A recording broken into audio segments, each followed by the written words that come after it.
aku Nadia Laidrus dan Tanya Dokter Yu ini adalah persembahan dari MS Glow. Kali ini aku bersama dengan influencer yang pasti gak asing lagi loh di mata kalian, yaitu Hanum Mega. Hai semua, hai Beauty, hai dokter. Apa kabar ini? Baik, alhamdulillah. Ya ampun, kaget ya ngeliat aku pakai hijab. Kan kita edisi Lebaran ya. Iya. Anyway, Bu Mil kali ini dia tuh lagi hamil berusia berapa bulan? 4 bulan. 4 bulan. Nah, jadi setelah ini kita akan membahas tentang skincare.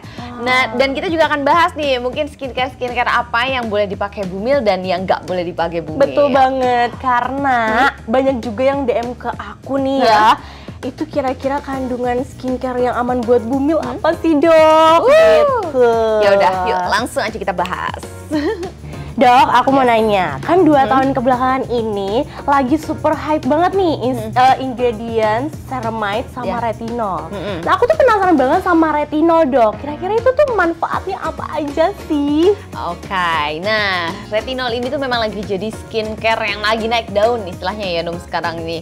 Dan menurut aku pribadi itu adalah salah satu ingredient wajib yang digunakan kalau misalnya usianya tuh udah 25 tahun ke atas gitu ya, walaupun di bawah usia 25 tahun itu udah boleh, misalnya udah 20 tahun ke atas itu udah mulai pakai, itu nggak masalah gitu ya, tergantung dari apa ya, kayak si reaksi dari kulitnya. Kalau reaksi dari kulitnya itu, respon dari kulitnya itu nggak masalah, boleh dilanjut menggunakan retinol. Retinol sendiri itu kan adalah salah satu kandungan retinoid, dia itu adalah turunan vitamin A yang memang udah cukup banyak nih penelitiannya di mana dia itu bisa bersifat sebagai anti-aging, bahan pencerah ya, dia bisa membantu mengurangi hiperpigmentasi, wajah gelap, kusam gitu ya.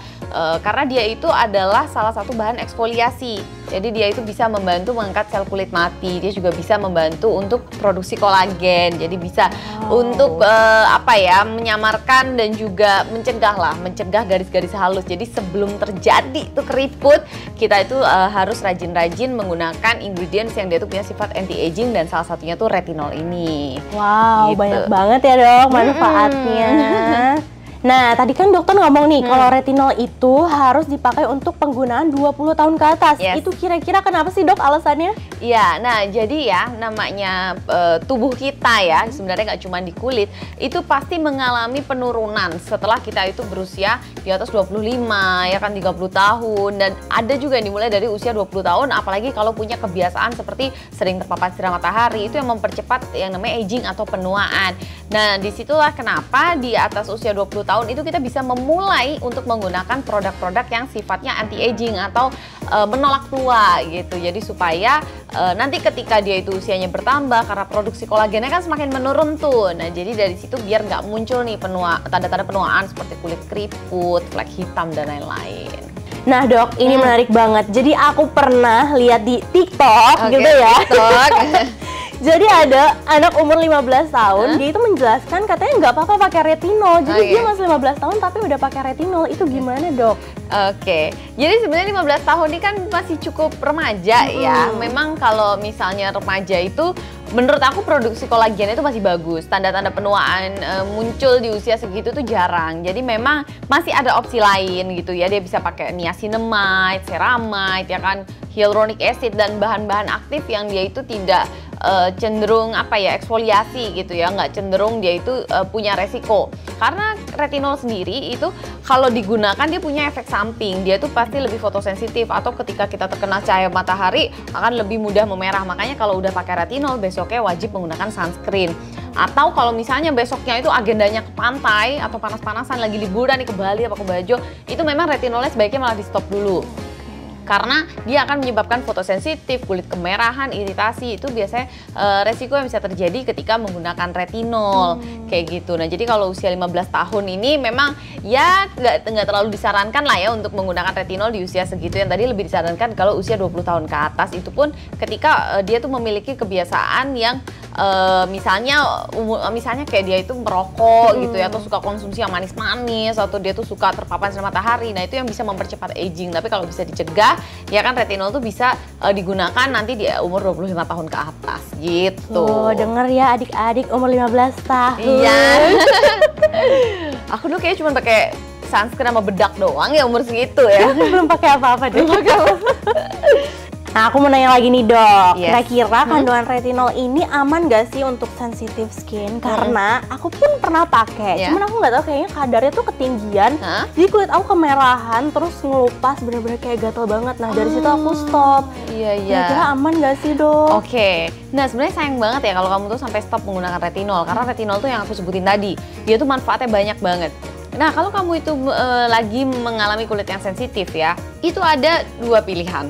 Yang pertama, tiga pilihan sih, sorry. Jadi yang pertama, kamu itu bisa gunakan retinol itu seminggu hanya 2-3 kali ya. Jadi misalnya Senin pakai, nanti pakai lagi hari Rabu, kemudian hari Sabtu, pokoknya dijeda-jedain.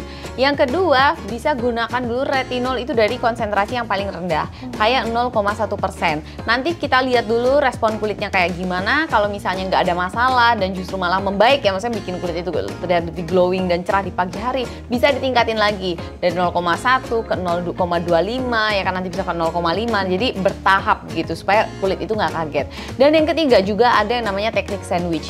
Jadi teknik sandwich itu adalah pelembab, retinol, kemudian pelembab lagi. Nah, pelembab ini bisa pilih nih yang kandungannya ceramide gitu ya, pelembab yang netral-netral aja kamu pakai, kemudian lapis retinol, kemudian si pelembab lagi. Itu untuk mengurangi resiko kulit itu terjadi iritasi ataupun kemerahan. Wow, jadi Gitu. tahu deh aku step-stepnya. Yes. Coba deh nanti aku coba. Nah, Nah dok, ternyata retinol tuh banyak banget macam-macamnya ya. Betul. Ada retinol, terus ada encapsulated retinol. Yes. Kira-kira mana sih dok yang lebih lembut untuk kulit sensitif? Oke, jadi yang namanya encapsulated retinol itu adalah retinol di enkapsulasi. Jadi dia itu ibaratnya kayak dikapsulin gitu, tapi kapsulnya itu nggak bisa dilihat secara kasat mata karena dia itu berukuran nano, yang dimana itu tuh sangat kecil. Apa sih keuntungannya dari encapsulated retinol? Jadi dia itu lebih stabil karena yang namanya produk-produk skincare ya, bahan retinol atau bahan apapun, dia itu sebenarnya akan mudah teroksidasi ketika dia itu ketika kita buka botolnya, dia terpapar oleh udara luar. Makanya kenapa beberapa skincare itu disarankan untuk disimpan itu di dalam kulkas gitu. Cuman kan kadang ada beberapa orang yang nggak nyaman ya kalau digunakan di dalam kulkas, mungkin rasa dingin atau dia akan ngerasa ribet ya kan. Terus kalau pas traveling jadi dia maksudnya kan nggak mungkin juga kita traveling bawa kulkas gitu ya. Jadi memang itu tadi keuntungan dari encapsulated, dia itu akan lebih stabil. Kalau ditanya berapa kali sih lebih efektif, jadi sebenarnya dia pun nggak bisa kita pukul rata nih efektivitasnya, tergantung dari jenis encapsulated teknologinya gitu. Kayak kalau ibaratnya kita ketemu di sehari-hari aja kayak tepung terigu itu kan ada grade A, B, C ya. Iya, Jadi benar. ya sama dengan di skincare pun tergantung dari kualitas dari teknologinya itu sendiri. Kabar baiknya nih Num, MS Glow sendiri itu akan ada retinol yang dengan encapsulation teknologi. Oke. Ya, jadi di mana bahan aktifnya itu akan 5 kali lebih stabil dan 14 kali lebih efisien dibandingkan dengan retinol biasa. Wow. Dan pastinya dia itu akan lebih gentle di kulit, terutama buat kulit yang sensitif. Pas banget, karena kulit aku sensitif nih ya. Ya. MS Glow tuh selalu peka ngeluarin produk deh ya. Jadi kamu akan butuh yang kayak gini ya. Aku nggak sabar banget pengen cobain nanti after lahiran. Nah dok, kalau misalnya lagi hamil kan nggak boleh pakai retinol atau kayak cocok-cocokan gitu. Kira-kira solusinya gimana ya dok? Ya, jadi memang kalau lagi hamil dan juga menyusui itu tidak disarankan menggunakan retinol ya. Kenapa? Karena memang retinol itu tadi yang aku bilang, dia punya resiko menyebabkan iritasi, kemerahan, dan ini yang perlu dihindari untuk bumil dan juga busui. Karena kalau misalnya kemerahan, iritasi, dan terjadi peradangan, itu buat bumil bisa memicu kontraksi ya. Makanya kalau bumil ini perlu menggunakan skincare tuh yang gentle aja ya, yang aman-aman aja. Kamu tuh bisa pakai alternatifnya ya, kayak niacinamide, ceramide ya kan, salicylic acid itu pun yang konsentrasinya rendah, centella asiatica, pokoknya yang sifatnya itu menenangkan buat kulit. Oke dok, berarti dari yang tadi dokter sebutin ingredientsnya yang gentle dan aman untuk bumil, di depan aku berarti udah aman banget ya. Ini adalah salah satu skincare rutin aku nih dok. Oh iya, jadi tadi aku udah sebutin ya kalau dia itu mengandung centella asiatica, terus juga dia mengandung ceramide. Nah kalau kamu pakai yang itu tuh udah cocok banget dan aman banget nih selama hamil dan juga menyusui. Bener banget, aku ngerasa kalau pakai ini tuh kayak kulit dikasih minum. Nah iya. Menghidrasi banget gitu. Nah biar bumil ini nggak galau ya. Terus aku bolehnya pakai apa nih dok? Takutnya kalau lagi hamil kulitnya kusem gitu. Ada nih satu produk MS Glow yang dia itu aman untuk bumil dan juga busui. Mungkin kamu juga udah nggak asing lagi. Di sini tuh ada White Cell DNA. Ini tuh adalah signature produknya MS Glow karena memang cuma MS Glow doang nih yang punya White Cell DNA. Bener ini banget dok. Aku pakai serumnya, iya kan? pakai krimnya, udah cocok banget. Cocok banget dan aman ini buat kamu pakai sekarang selama hamil dan juga menyusui. Jadi dia itu juga menggunakan teknologi nano encapsulation ya, dia tuh berbahan namanya tuh sisteamin gitu, dan terus juga dia itu bisa membuat wajah kita itu dan dia itu mempunyai kekuatan 6,67 kali lebih kuat dibandingkan hidrokinon. Lebih efektif ya dok? Iya lebih efektif, karena kalau hidrokinon itu kan kalau dipakai kan harus sesuai dengan resep dokter, harus juga pengawasan ya kan, dan dia juga punya resiko iritasi, kulit kemerahan dan lain-lain. Nah kalau dia ini berbahan lebih aman daripada hidrokinon, tapi dia tapi dia tidak menimbulkan tuh resiko-resiko iritasi dan juga kulit kemerahan seperti kayak hidrokinon itu. Wow, dan dokter tahu kan kalau White Cell DNA ini benar-benar paten ingredientsnya tuh cuma punya MS Glow, jadi nggak ada di produk-produk lain.